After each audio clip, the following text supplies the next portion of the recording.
Hello students, स्वागत है आपका मेरे इस चैनल पर। आज की डिक्टेशन 80 वर्ड प्रति मिनट की गति से तैयार की गई है। यह डिक्टेशन कोर्ट्स एग्ज़ाम को देखते हुए तैयार की गई है और एसएससी एग्ज़ाम के लिए भी बहुत ही ज़्यादा महत्वपूर्ण होने वाली है यह डिक्टेशन। तो इन डिक्टेशंस को बहुत ही ध्यान से कीजिए। चैनल को सब्सक्राइब नहीं किया है तो चैनल को सब्सक्राइब कीजिए ताकि आपको भविष्य में ऐसी डिक्टेशन और भी प्राप्त होती रहें। डिक्टेशन प्रारंभ होने में अंतिम 5 सेकेंड। 4, 3, 2, 1 स्टार्ट। महाशय जी, मैं आपका धन्यवाद करता हूं कि आपने मुझे बोलने का मौका दिया है। मैं जो बिल यहाँ पर लाया हूँ वह अति महत्वपूर्ण है। उसको देखकर आपको पता चलेगा कि किस प्रकार से आज हमारे देश के अमीर गरीब लोगों का शोषण कर रहे हैं। आज हमारे देश में जो बेकारी की समस्या है वह इस बिल में मौजूद है तथा आपको यह जानकर भी प्रसन्नता होगी कि उस समस्या का निराकरण भी इस बिल में मौजूद है।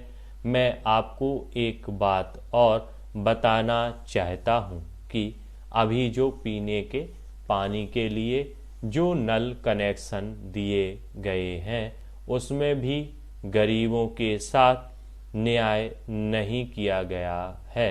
आर्थिक रूप से संपन्न लोगों को तो एक एक कनेक्शन के स्थान पर दो दो कनेक्शन दिए जाते हैं और गरीब तबकों की पूरी बस्ती में सिर्फ एक नल लगा दिया जाता है।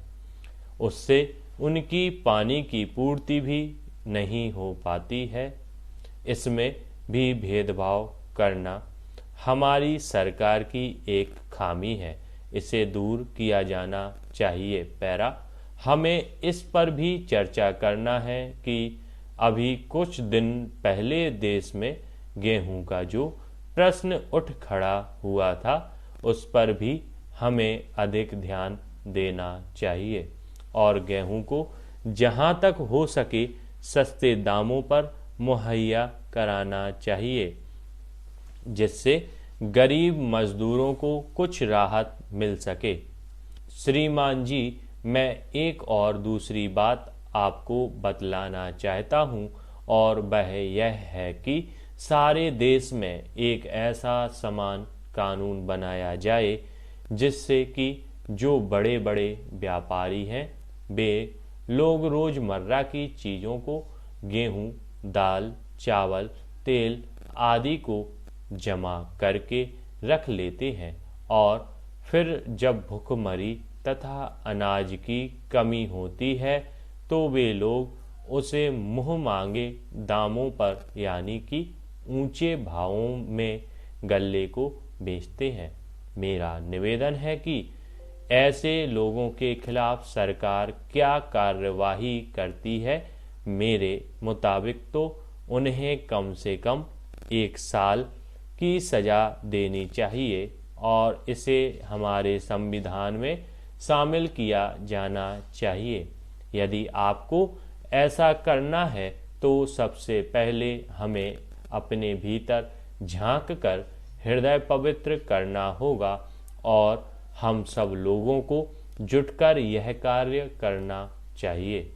मुझको, आपको तथा उनको और हम सबको इस बात के लिए तैयार होना चाहिए कि हमें इस बात को पूरे समाज को बताना है और उनके दिलों में यह बात घर कराना है कि जब हम सब मिलकर कुछ करेंगे तभी समाज का भला होगा, देश का भला होगा। क्योंकि एक दूसरे के इंतजार में हम बैठे रहेंगे तो इस समस्या से हमें कभी छुटकारा नहीं मिल पाएगा। धन्यवाद स्टूडेंट्स। डिक्टेशन यदि आपको पसंद आई है तो इसको लाइक कीजिए, इसको शेयर कीजिए और चैनल को सब्सक्राइब कीजिए।